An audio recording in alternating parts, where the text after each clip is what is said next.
Good morning, everyone. And we are honored and delighted to have as our speaker for Adult Forum this morning, the Reverend Dr. Frank Wade. Dr. Wade is a well-known professor from Virginia Seminary and priest and friend of Grace Church. He has shared over the years, over the decades, many times his wisdom and his knowledge and his guidance to Grace. He's done adult forums. He's done our Lenten series many times. I was lucky to have Dr. Wade as a professor at VTS in practical theology, preaching the pastoral offices and also the liturgical part of the pastoral offices as well. And so Dr. Wade just shares a wealth of knowledge and experience of decades of the priesthood and also in the academic field as well. Dr. Wade wrote this little book here, The Art of Being Together, which I use for my pre-marriage sessions with couples, and many of us do around the Diocese of Virginia, and many of those who've had Frank as a professor. This book is a wonderful introduction to marriage for newlyweds, but also for people who've been married for 50 years. It's an amazing book that just reminds you of the importance of marriage and asks those hard questions of, why are we doing this? Why did we have to stand up in front of a church and in front of God to profess our vows to each other? So it's a wonderful little book that people love to use.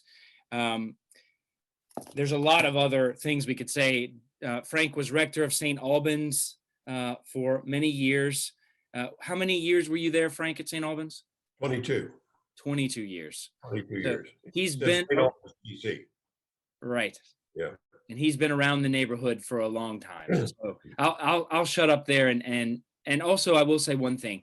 This is such an important topic this morning for us as we prepare to welcome Ann Turner on the 21st of January, new rector, new congregation, and this time of change and transition for us, this exciting new chapter of Grace Church. So this is such a timely and needed conversation. So thank you, Dr. Wade, for being here. Thank you, Jason. Thank you. I can hardly wait to hear what I have to say. And it's nice to be back with you all at Grace Church. And, I think it's particularly delightful about it. This is the only, I think in history, the only set of circumstances in which everybody in the Episcopal Church is on the front row. It's really an amazing thing to have everybody up close as a teacher. There is a chat room, and I see a couple of you all know how to do it. But there is a chat sign down there. We have some time for conversation afterwards. If something catches your mind or eye, if you want to enter it into the chat room, that's where we'll start. So when I get through saying whatever it is I'm going to say, we'll look at the chat room, respond to those points, and then open it up for general conversation. Okay, great. All right, good. Well, in considering the possibilities and the dynamics of this relationship, this new congregation and new rector relationship, what I'd like to do is to set out in as clear terms as I can what it is that churches do, what they're for, and to look within that context at what rectors do and what vestries do and what congregations do. And I'm going to be talking about them artificially. I'm going to be talking about them as if they were static, like puzzle pieces that all fit together. And you've been around enough to know that that's really not the case. Congregational life, like any human endeavor, is always a dynamic system full of moving parts. So the sense of the clarity of what I'm saying is so that it will allow us to reflect as you all prepare to welcome and work with Ann Turner. So starting now, what is it that churches do? What are they for? Well, there are, I think, two essential things. Churches keep the treasures of revelation on behalf of the community. We keep the treasures, we keep the stories, the sacraments, the symbols, the rituals that are the result of God's revelation over thousands of years, and we keep them on behalf of the community. And the second thing that we do as churches, keeping those treasures, is that we form and maintain a community of life around them that allows people to experience the living God. That's what churches do. We are the treasure houses of the fruits of revelation, and we gather a community around those treasures that allows people to experience the living God. Now, when I talk about experiencing the living God, I'm not talking about, the Hollywood dramatic violations of nature that you see in that context, nor am I talking about the kind of high drama that characterizes Renaissance paintings with people, falling all over themselves and being excited and whatnot. Recognizing and responding to God is recognizing and responding to God in nature, not in violation of nature. It's about seeing God in human nature, in the world around us, in the history as it unfolds, and in day-to-day living. It's an awareness of God in our day-to-day lives that affects and ultimately determines our behavior. It is based on the ordinary, not the extraordinary. It is God near us, God with us, that we respond to. So that's what churches do. Maintain the treasure, gather a community around the treasure in such a way that we experience the living God. Over centuries of that kind of experience, we know that the energy of God arcs like electricity between God and people. That arcing of God's energy we describe with the theological term, the Holy Spirit. It happens so often and so regularly that it is often not noticed, but it is what we do as church communities. So that's where we are. Church worship and church life bring people and God together, close enough for the energy of God to arc between people and God until it actually influences and then ultimately determines our behavior and how we treat each other. That's what churches do. Now, what do rectors do? Well, they care for the treasures. They're put in charge of the treasure chest, as it were. The canons of the church put the priest in charge of worship, which is the central gathering around those treasures that we have. They also give the rector, it's a marvelous phrase, spiritual jurisdiction. I think that's a marvelously obscure thing to say, but it implies that the rector is responsible for all the things that might be gathered under that heading, spiritual jurisdiction. A rector's job is to manage the system so that people can recognize and experience the living God. It's about managing the system so that can happen. Doctors do not really heal. What doctors do is that they set up the optimum circumstances so that healing can happen. God is the healer. Rectors clergy do not convert, empower, or save. What we do is that we set up the optimum circumstances for conversion, empowerment, and salvation itself to happen. In every case, it is God who is the main actor. That's what rectors do. Then the question, okay, well, what do vestries do? What does a vestry do? Well, a vestry helps to set the stage for God's action. In concert with the rector, the vestry has a responsibility to establish the desirable outcomes that we think, rector and vestry think, will bring about those optimum circumstances. In that way, they're kind of like a hospital board in saying, well, the hospital, the hospital board isn't necessarily going around and putting tourniquets on people, but they are managing the system so that sort of thing happens. So it's the optimum circumstances for the outcome that you're seeking. Healing in the case of the hospital, the experience of the living God in the case of the church. The vestry's responsibility is to provide the funds and maintain the property to support those agreed upon outcomes. And that's what the canons say that a vestry is supposed to do. You work with the rector in developing those outcomes. What do we want to see? How do we want to make this a better place for people to experience the living God? And then on the subtle side, the soft side, vestries are the custodians of trust. The custodians of trust. Churches are voluntary systems. There is nothing that compels anybody to be here apart from paid staff to be part of this group. We're all here because we volunteer. Volunteer systems run on trust. It doesn't have anything else to make it hold together. And the vestries are the custodians of that trust. Building trust and developing authority are essential in a voluntary system. Trust can only happen when it's given by the community, and the vestry is the steward, the manager, the developer, the builder of the trust that allows this voluntary system to work. That's what vestries do. So, okay, then what do congregations do? Well, congregations are in fact the point of it all. Congregations are supposed to make a full and expectant use of the parish resources and opportunities in order that they might experience the living God. It's the responsibility of a congregation to hold always before itself, are we in fact moving toward and having an experience of the living God? Are we moving toward that? Are we claiming that? Do we expect that? Do we demand that to make sure that that's what's happening? An experience of the living God. And remember how I defined that. It's not about, Hollywood miracles. It's about knowing God in such a way that it affects and ultimately determines our lives. We allow that experience to influence and ultimately determine our lives and our actions. And we also, as members of a congregation, empower and support the leadership while fulfilling our own responsibilities. And we have work to do together.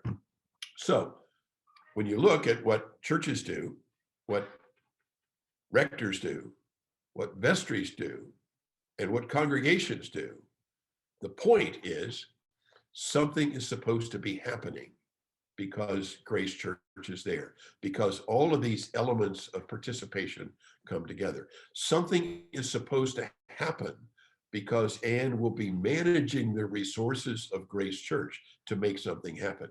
Something is supposed to happen because the vestry is enabling and supporting her stewardship. Something is supposed to happen because each member has an understanding, an expectation, an interaction, and ultimately an experience of the living God. That is what's going on. The something that is happening and meant to happen at Grace Church or any other church is the experience of the living God, recognizing and responding to God in our own day-to-day living. Now, again, that's looking at the church as if it were pieces of a jigsaw puzzle, discrete functions set, here's what you do, here's what I do. As I said before, it's more complicated than that, but we only have an hour, so we're going to treat it as if it were simple. It's pretty simple, but as is well known, that which is simple is not always that which is easy. There are dangers that lurk here. So there are particular things that we want to be aware of as we approach this new rector, new congregation relationship. And I want to point out some of those dangers. Let me start with congregations. One of the dangers of congregations is to confuse the treasure chest with the treasure. To think that what Grace Church is really about is buildings and customs and the way we do things. Buildings and custom is not what the church is about. It's the treasure that's inside. It's the fruit of revelation is what it's about.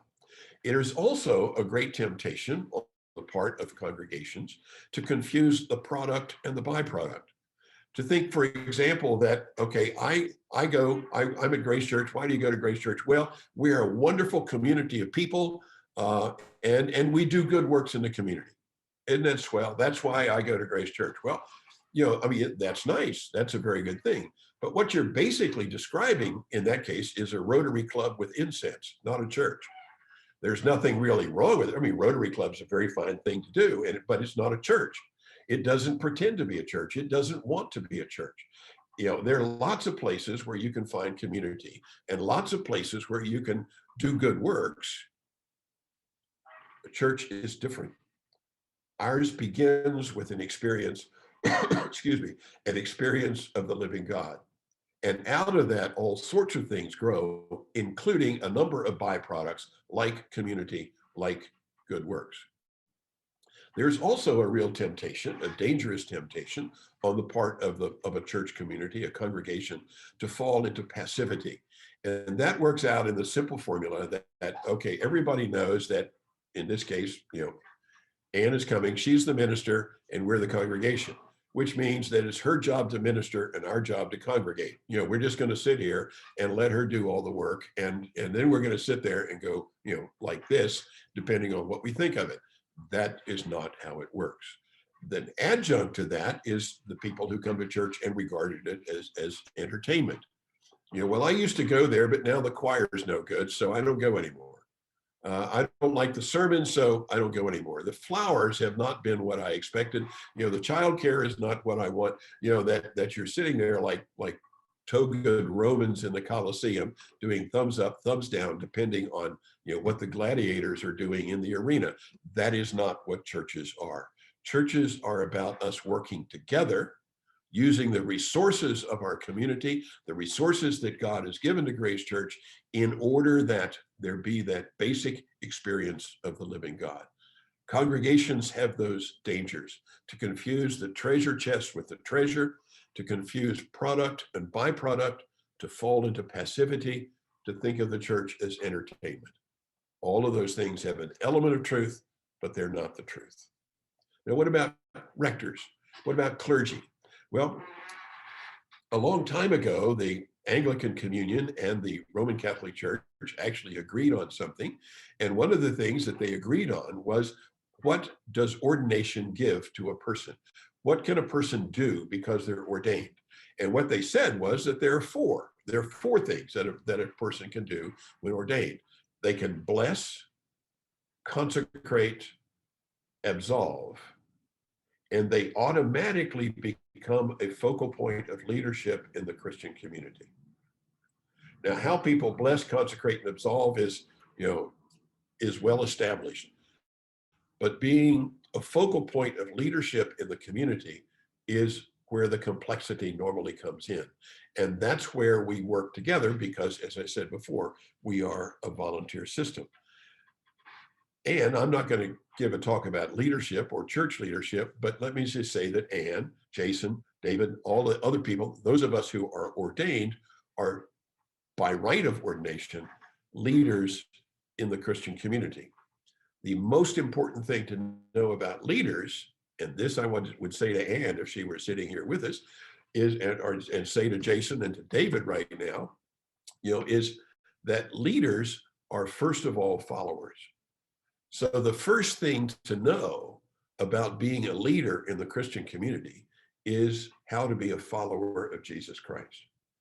If what you do is you think of yourself, well, I'm the leader, so I need to do this and do that and the other thing. No, you are first of all a follower of Jesus Christ. That's the first question. That's the one to hold on to. And that's the place to begin. And the leadership begins with following Jesus Christ. It's also important to know that in the leadership in the church, there are lots of ego rewards. You get to dress up in elaborate clothes and you walk around and all that sort of thing. And to remember that the ego rewards are a perk and not a purpose.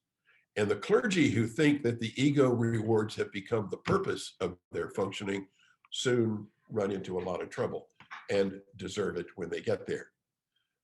And also to know that because it is our responsibility to make something happen, making something happen is not about power or control. It's about faithful stewardship. It's about management, the management of those systems to the greater glory of God. I'm going to talk about vestries as managers too. But when we talk about stewardship in either case, rectors, vestries, the most important thing to know about stewardship is that steward means manager. Okay, the most important thing to know about managers is that managers are not owners. If you own a bookshop, you don't say, I manage a bookshop. If you say, I manage the bookshop, it's because somebody else owns it. You are accountable to someone else. And that fact of accountability is the most important thing to know about the exercise of stewardship. So that the rector is accountable to God as a follower of Jesus Christ for what they do as leaders. And we could spend a whole other session on leadership, but that's not why we're here. So when we come to vestries, the same thing applies. The most important thing for a vestry is to recognize that they are stewards, managers of this treasure that God has given us through revelation across thousands of years, and that we are accountable to God, the giver, for the manner in which we manage them and the success we have. So it is important to recognize that as a vestry and to keep that ever before us. We are all followers of Jesus Christ, managers of the resources that God has given us. It's also important to know that the role of vestry is not a euphemism for an invitation to a power struggle. It's about cooperation. It's about what people can do together. It's about cooperating with the rector. It's about cooperating with the congregation and bringing those elements together. Vestries are the custodians of trust. We talked about that before, that they are the ones, to find the trust relationship inside the vestry is a model and leaven for the level of trust in the community. And trust is fragile, it is easily damaged, and it wants regular maintenance. A good vestry member will keep their eye on the level of trust that they see in the congregation and in their relationship with the rector. Now, we could skip over here and talk about the consequences of the breakdown of trust in our corporate life as a country, and you can see if they're writ large, the same factors work here. So then the rector, Anne. Now let me suggest this to you, my friends. Now I know Anne, I've known Anne for a long time. I think it's a marvelous choice. I think she's just terrific. I'm excited about her being there. And if you don't know her, then you should be excited too. And do something to get excited. There's good reason for that. But one of the things that I'm aware of course, is that Anne is a former associate there, former assistant. Now, when a church, I'm not just Grace Church, but any church, but when a church calls a former assistant to come back as the rector, that means all sorts of things. But one of the things that it means most clearly is that there is a desire for continuity. Okay.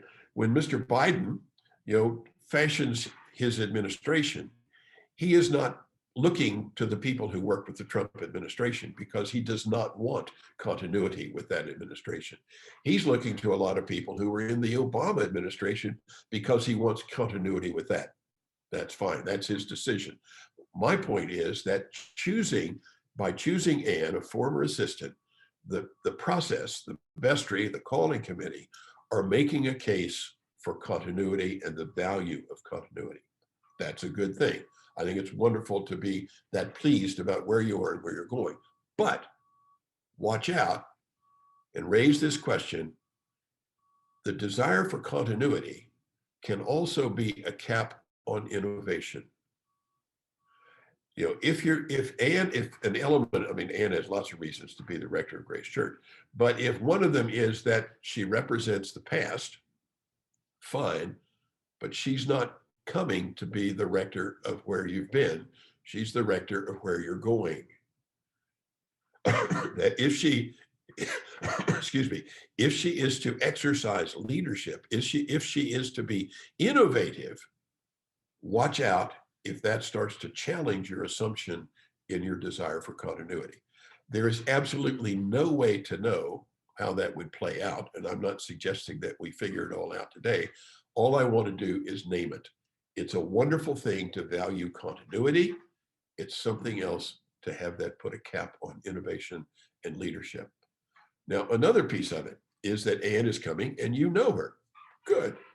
What I want to point out is that you don't know her. You knew her. You knew her. You don't know her. I don't have the information here in front of me. I don't know when she left, but when she left Grace Church, She did not go into a coma, and neither did you. You know, things have been happening, things have been creative, and you know, she has grown, she has done things. I worked with her in the program, a preaching program at Virginia Seminary. She has changed, and so have you. So who is she now? Well, you knew her. You do not yet know her. What you knew of her is a beginning point and not a stopping point for the relationship that you have. Another little piece of it is that, you know, her role is now different than it was. She was an associate, an assistant, and Bob Malm was the rector. Okay. Rectors have certain responsibilities and assistants have certain responsibilities. One way to think of it, we could spend a whole session talking about all that, but one of the ways to think of it is that assistants are more hands-on than rectors can be. Rectors, especially of substantially large churches like Grace Church, rectors have to run the system. And one of the things is that they run the system. They're making things happen for, I don't know, 1,000 people or however many people are there. They're making something happen for that large system, and they're running the system. Pastoral care, to put it in secular terms, is very labor intensive. And a person who is responsible for running a whole system does not necessarily have the time to be the hands-on pastoral caregiver. Assistants do that, which means possibly that Anne's availability as a pastoral caregiver one-on-one will be severely modified, made different by her responsibility for the whole system when she serves as rector. So she may or may not actually have, you know, the chance to come by and, you know, and spend the afternoon at your house because your goldfish died or something like that. And she's there to do that. She doesn't, that may not be available to her.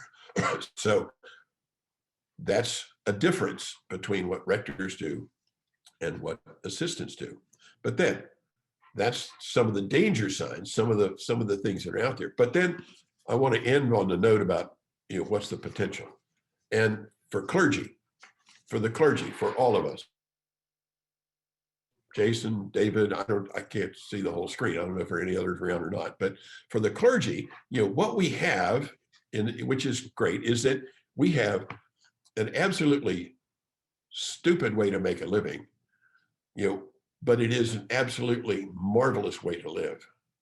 And to be invited to live among a community of people that way is an incredible, incredible opportunity. Clergy have the high privilege of being invited into people's lives at their most intimate moments of joy and pain. What an incredible honor and privilege that is. Clergy get to represent the multiple repetitive joys of Easter and the experiences of Good Friday that touch every life, every home, and every congregation. One of the things is that clergy get to read and think and wonder as part of their job. And then, how about this? Miracle of miracles, people show up on Sunday to find out what you've been reading, thinking, and wondering. Now, how cool is that? That is really neat. Okay, clergy have a leadership role in what God is doing in this world and what this world is coming to. Clergy are in a position, standing in that arc of energy between God and people in a way that will convert you to Christianity 12 times a day. And you have the opportunity to be exhausted by things that are really worthy of your energy for the most part. There's lots of things that aren't, but that's a wonderful thing. Vestries, you get to be a leader in what God is doing in and through this community. You get to stand and make that arcing of energy between God and people happen. You're the ultimate stewards, managers of the resources and the opportunities that God has crafted over thousands of years and placed under the banner of Grace Church.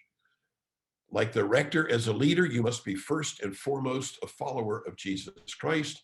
And you can plot a course, is a wonderful phrase that a warden of mine at St. Albans used to have as we were talking about planning. And he said, we don't want to do anything that doesn't have a shiver factor. something that scares us a little bit. If we're what we say we are, we ought to undertake things that have a shiver factor. So, you get to work with shiver factors. Congregations, you are the focal point of what's supposed to happen in that church. And I want to share with you two quotes. One is from a man named Rudolf Otto. He wrote about 100 years ago. And this is what he wrote in his description of that experiencing the living God. He said, if in a mystic moment, you feel something drawing you into the situation, something powerful like a magnet, and if at the same time something within you is afraid, resisting, wanting to move back, withdraw, that's the shiver factor from my friend. If you feel yourself wanting to run toward and away from the moment at once, you can be fairly sure you are standing on holy ground. That is one of the opportunities you have. And then from Annie Dillard, wonderful poet, wrote in a collection called The Abundance, wrote this: it is madness to wear ladies' straw hats and velvet hats to church. We should all be wearing crash helmets. Ushers should issue life preservers and signal flares. They should lash us to our pews. For the sleeping God may wake someday and take offense, or the waking God may draw us to where we could never return. The whole congregation and community of Grace Church is moving toward that kind of holy ground where the sleeping God lies and the waking God waits. And I think you're going to have a great time. So there we are.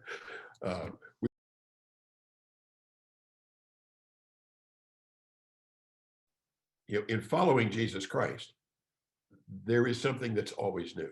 So that the arena for innovation is important. And so I think they're important things too. So let's see if they're.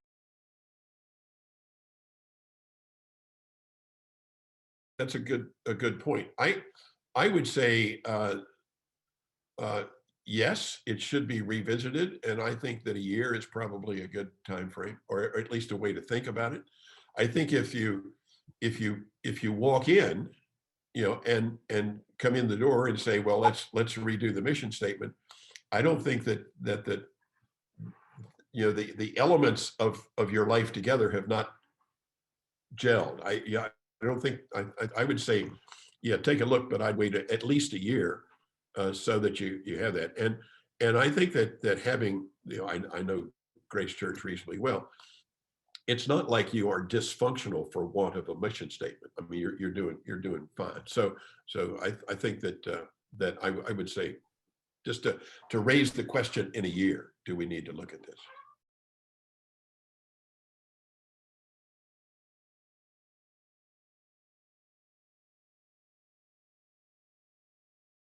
Let me take the first question. Yeah, right. There is a honeymoon phase, and you kind of rightly named, and basically what's happening there is that people are all living into their I don't want to misuse the word, their fantasies about one another. What I hoped for, that sort of thing. We are, projections of clergy I have known and loved, or what I want to have happen, and those fantasies. Fantasies is really too strong a word because that implies that they're disembodied from reality. The reality has to blend those things together, and that so that adjustment takes place. It need not be traumatic, and in a place where the vestry and the rector are doing a good job of maintaining the fragile state of trust and building the state of trust, there's no reason why that can't be simply a matter of growth as opposed to a matter of disappointment. I think that in marriages there is a honeymoon phase, and then there's whatever you call what comes after that, and actually deepening. That I think it was C.S. Lewis who made the point that if we are disillusioned, if you in a person, in a system, in a church, or whatever, if we are disillusioned, we should be thankful, because if we are disillusioned, then that means that we were illusioned in the first place, that we were not living in reality, and at least we have come to reality. So by whatever means, I think that can be a growth, and not necessarily a nice thing followed by a bad thing. I wouldn't want to say that. It's a matter of growth.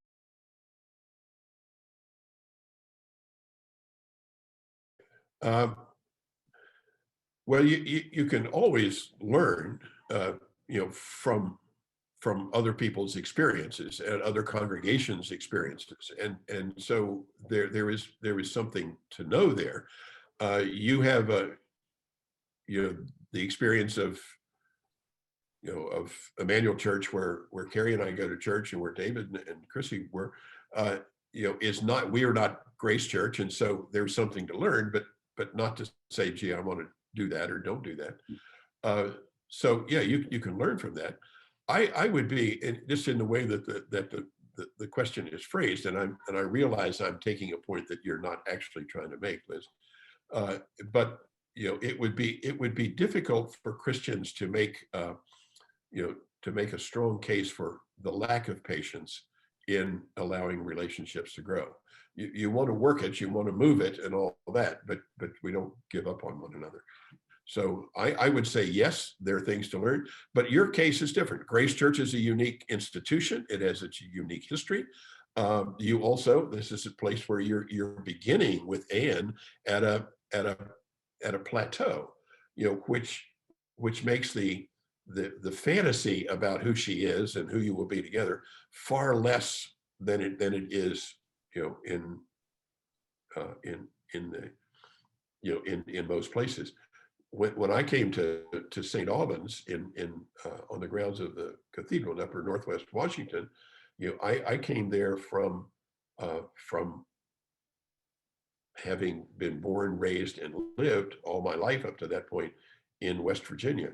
So basically, coming into St. Albans, there was nothing except people's impression of people from West Virginia, which was not, as you might imagine, not exactly the widest plank to be walking along there with what was going. So we had to start, and get going with that and try to become human. You are much better off than that, with Anne, because you have a lot of reality about her and who she is.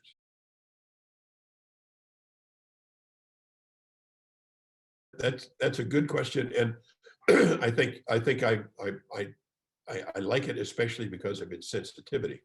I think that, first of all, I don't know the answer to the question, but I'm a preacher, so not knowing what I'm talking about has never slowed me down very much at all. So I'll keep going. But I don't know the specific answer to that, because you're talking basically about the dynamic between Anne and you, the community of Grace Church. I am neither, so I don't have that. I'm not there. One of the things, we are a sacramental church, a sacramental community. The sacraments are about physical things, and the COVID has basically taken that sacramental heart out of our life together. That we do as a sacramental church, as an altar-centered church. We touch things, we taste things, we touch people. That's it. We are a tactile community, and with COVID, we are literally out of touch, and I think that's obviously a big problem. My immediate colleagues are all retired clergy, because that's how old I am, but every one of us is thankful that we're not having to deal with this. It's really a big issue. I think that the sensitivity of the question is probably the best that you can do right now. And in a principle is that in any major endeavor, a congregational life, a ministry, a marriage, a family, the existence of a good question is more powerful than the existence of a good answer. If the congregation, if everybody's saying, gee, this is an unusual situation, it's a tough place to be. How is Ann going to handle this? How are we going to handle this? That's having that question will probably guide you as you go through the life. If you said, we're going to handle this by having, a Zoom meeting every morning at 8 o'clock, and we're all going to read the letter to the Ephesians or something. I mean, those probably are nice things to do, but the question is really more powerful. So I would say that if you have that question, that question will enliven and empower your work together in a good way. I do not know a specific answer to that. I obviously the issues are there and all that other kind of stuff, but I don't know. But the question is a good one, and it will serve you well. Keep hold of the question. Another post-COVID world question. It's a good observation and then a question. So I'll read the whole thing. This pandemic has forced a certain amount of reimagining grace in the last year. I think it will be easier in some ways to continue that work because it has already begun. But if we are thinking that someday we will go back to where we were at Christmas of 2019, I think we will be very disappointed because I don't think that return is even possible. But instead, I think we need to embrace the possibilities that the changes have given us. But I'm wondering how to articulate that to the congregation as a whole, and how to keep from judging people who want to cling to what they knew. Well, I think that's a very, very well said and well done. And I think that's an excellent start on answering your own question. I think you've placed it very well. I think it would be a mistake to want, as implied in the question, to want to recreate the world of 2019. I think it would also be a mistake to want to avoid it like the plague and say that we're not anything like we were. There is a selective process here of okay, what can make the transition, what can make the journey from what we had in 2019 to now, and again, raising the questions and frankly being a follower of Jesus Christ in that new realm. I do not know how to answer that in detail, and even if I did know, it would be totally inappropriate for me to say it because it's not my place. It's between Ann and you and the people who are there working together. But I think that wondering, okay, now who are we? We have had this experience. What did we learn? What was good? What was not good? The ability of Zoom things, like what we're doing right now, the ability to include people in a gathering who in fact have already moved to Florida, in that gathering, that's a plus. That it'd be a shame to lose that, to be able to gather those folks together that way. To be able to, anyway, there's some things you might want to keep. There are things to keep, but it's, again, I'm not trying to duck it. I have to say, I don't know the answer. It's a great question, but the question itself will serve you well. And I think that's where the vestry comes in.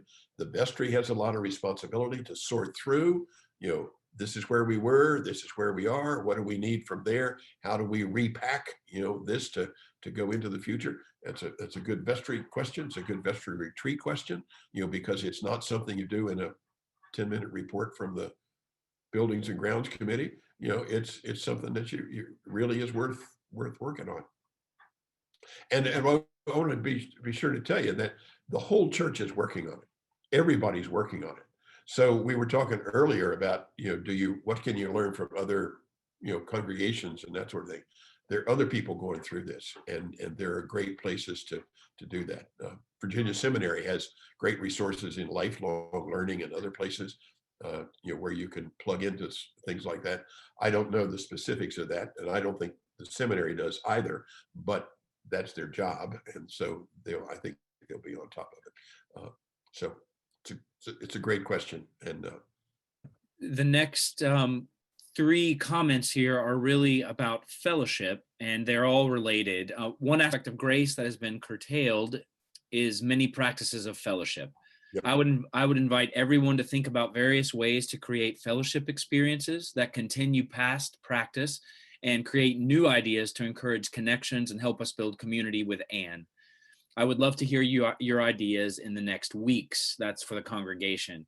I'd like the congregation to offer ideas on how to get to know each other, and says, like the idea of reimagining foyer groups. Mhm. Well, great. All of those are wonderful contributions, and I think they ought to be taken seriously. The possibility of a parish weekend, a reconnecting. Like, I know you all have gone to Shrinemont at different times, and that's a particular kind of resource. One of the things about the dynamics of congregations is that the larger a congregation becomes, so the larger the raw number of people in Grace Church, the more important the small groups that hold it together, become. So that the encouraging of small groups, is absolutely essential for church growth. Because if you have a church that gets larger and larger, and it doesn't have those small groups for ministry, for fellowship, for study, for prayer, for all the things that hold Christians together, if you don't have a lot of those, what you end up with is a cult, where there's the big voice in the pulpit, and everybody sort of falls in behind it, and the people in the pews are not connected to one another adequately. So it is a really important thing to do. Look at your own history, what you've done in the past. If you had foyer groups, yes, rev up the foyer groups. If you've gone to Shrinemont, yes, get going to Shrinemont. If you've had short-term study groups, 2 or 3 weeks, that sort of thing, spend some time in those groups of knowing, and build it up. And the more small groups you have, the better off you are. And that is a great way to put it back together. And the suggestions that these folks made, I think, are quite good. And it's the right path. We could switch foyer to porch groups. We could meet outside. Could we arrange porch visits? Which I like that. I I think you could. I mean, I'm a member of Emmanuel Church. I mean, Grace Church can remember group surgery if you want to. I don't care what you do, how you come together. But all of those things are great ideas. I think I don't know what I mean, I grew up in small towns. I know what porch groups are, but I don't know what it means to Grace Church. But yes, because people have been separated, because we lost that tactile element of the sacramental nature of the Christian community, that part of it, so putting it back together is absolutely important, and every way that you can do that is important. One thing that you could do is to take half the hymnals out of the church. Take half the hymnals out, and then people are going to have to share them with each other. That's just one little piece to put in there to move it together. I'd use every trick I could think of. So you mean, Frank, for that though, when we're back in church and we're all vaccinated and this is all over? And yes, right. Yeah. Yes, I do. We wouldn't do any good now, but right, yeah, right. Yeah, and I think some I of mean, these, yeah. Go ahead.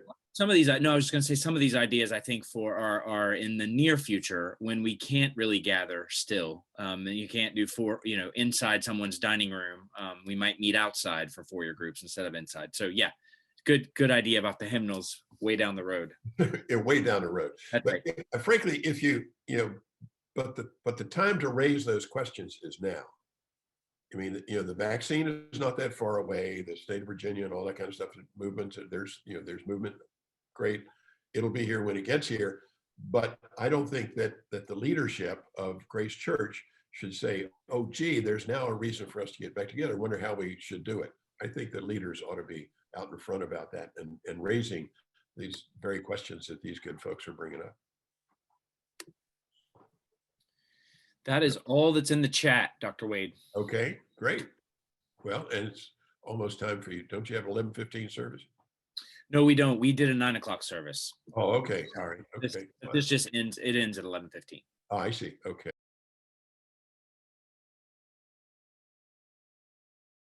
My pleasure. It's always fun to be with you all. I enjoyed it very much. Thank you. Thank you.